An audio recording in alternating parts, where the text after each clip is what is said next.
할렐루야, 귀한 아침입니다. 오늘도 하나님의 말씀 듣고자 오신 여러분들 환영하고 축복합니다. 우리 함께 찬양하면서 아침을 열었으면 좋겠는데요. 오늘 아침에 우리가 함께 부를 찬양은 나 주님의 기쁨 되기 원하네입니다. 우리 가사를 보면서 함께 찬양하기를 원합니다.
원하는 건 단 하나, 우리 주님의 기쁨이 되는 것입니다. 우리 성도 여러분 같이 찬양합시다. 영손이 내 마음 드립니다. 나의 모든 것 받으소서. 나의 맘 깨끗게 씻어주사. 주의 길로 행하게 내가 원하는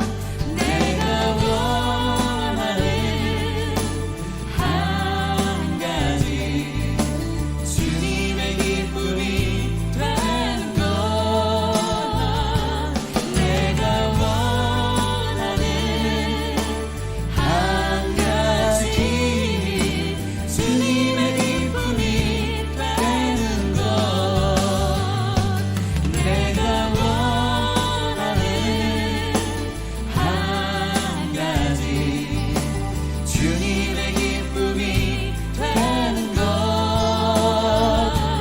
내가 원하는 한 가지 주님의 기쁨이 되는 것. 내가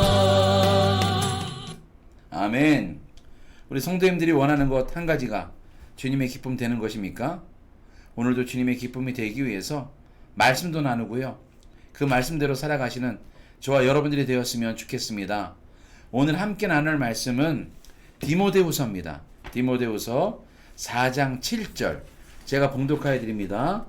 디모데후서 4장 7절 나는 선한 싸움을 싸우고 나의 달려갈 길을 마치고 믿음을 지켰으니. 아멘. 사도 바울이 하신 아주 유명한 말씀이죠. 오늘 말씀 제목은 처음에서 나중까지, 처음에서 나중까지라는 제목입니다. 여러분, 사자성어에 옛날에 사자성어에 초지일관이라는 말이 있습니다. 초지일관은 처음 세운 뜻을 끝까지 밀고 나가는 모습이 초지일관인데, 처음부터 끝까지 한결같이 한다라는 시종일관이라는 말이랑은 좀 다릅니다. 이 시종일관은 뜻은 좀 비슷하지만 초지일관은요, 뜻을 굽히지 않고 끝까지 간다는 의미가 더해졌기 때문에 더 강하다고 말씀드릴 수가 있죠. 우리 교회도 초지일관으로 뜻을 굽히지 않고 계속 나가고 있는 것이 있는데 바로 전도축제입니다. 고영철 목사님 우리 교회에 부임하셔서 전도축제를 처음부터 시작하셨는데 벌써 24차 전도축제를 했고요. 많은 영혼들이 전도축제를 통해서 우리 교회에 오게 되었습니다. 놀랍게도 지난 주일에도 10명이 넘는 분들이 등록하셨잖아요. 이게 놀라운 역사 아니겠습니까? 뜻을 굽히지 않고 중간에 포기하지 않고 끝까지 전도축제를 하고 많은 성도들과 함께 움직였더니 놀라운 일들이 펼쳐지는 줄로 믿습니다. 우리가 이 초질간을 말씀을 드렸듯이 이 세상에 살아가는 세 종류로 사람을 나누어 보면 이 초지일관이랑 좀 비슷한 점이 많아요. 끝까지 뜻을 굽히지 않고 나아갔던 사람들이 성공을 하고 중간에 포기하거나 다른 곳을 바라봤던 사람들은 실패하는 것을 보게 되는데, 세 가지로 나눈다면 첫 번째는요, 시작은 좋았지만 끝이 비극이 되는 인생도 있습니다. 그게 누굴까 생각해 보면 성경 인물 중에 사울왕, 하나님께서 첫 번째 유대 왕으로 세워졌는데도 불구하고 겸손치 못하고 교만했기에 비극적인 삶을 맞이하게 되죠. 가룟 유다도 마찬가지입니다. 예수님의 똑똑한 제자였어요. 그런데 나중엔 예수님을 팔아먹는 그러한 제자가 됩니다.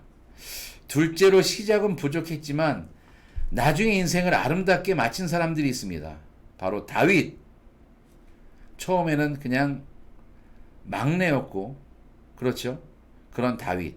그런데 하나님께서 쓰시니까 골리앗을 이기게 되고 두 번째 유대 왕이 되는 거 여러분들이 말씀을 통해서 아시고 계시죠? 요셉도 마찬가지입니다.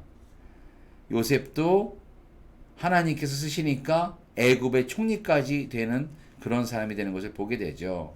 셋째로, 시작은 좋았으나 중간에 실수나 잘못을 겪은 이들도 있습니다. 시작은 예수님의 제자로 시작했던 베드로.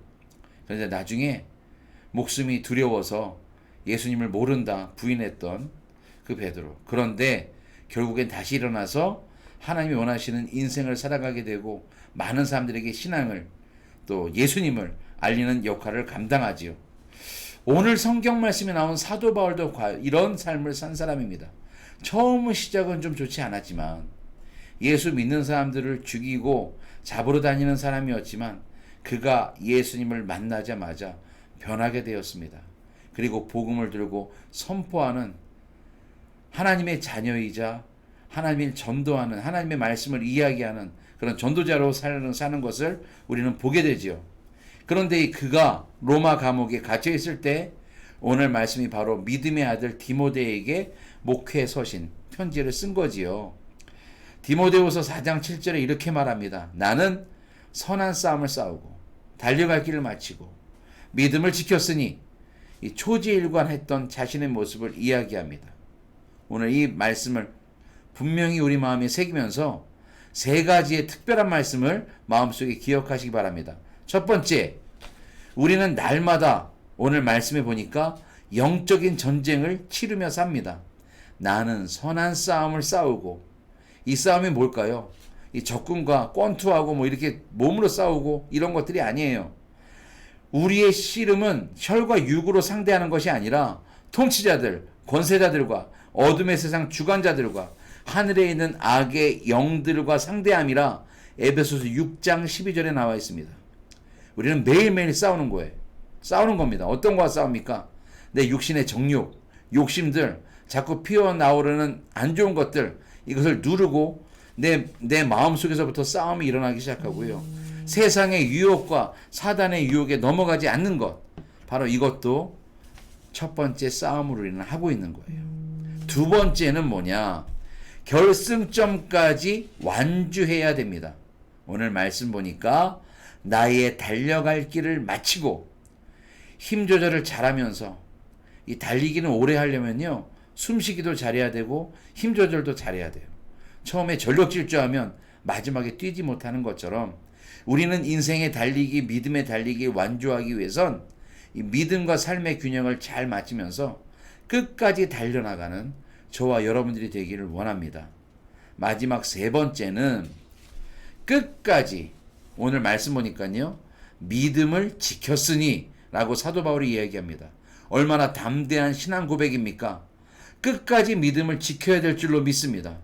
그래서 예수님께서 마태복음 24장 13절에 끝까지 견디는 자는 구원을 얻으리라. 할렐루야. 그리고 우리 예수님도 이 땅에 계실 때 끝까지 우리를 사랑하셨다고 기록되어 있어요. 여러분, 끝까지 견디는 자 구원은 없습니다. 그리고 우리 예수님이 끝까지 사랑하셨던 것처럼 우리도 끝까지 예수님을 사랑하시길 부탁드리겠습니다.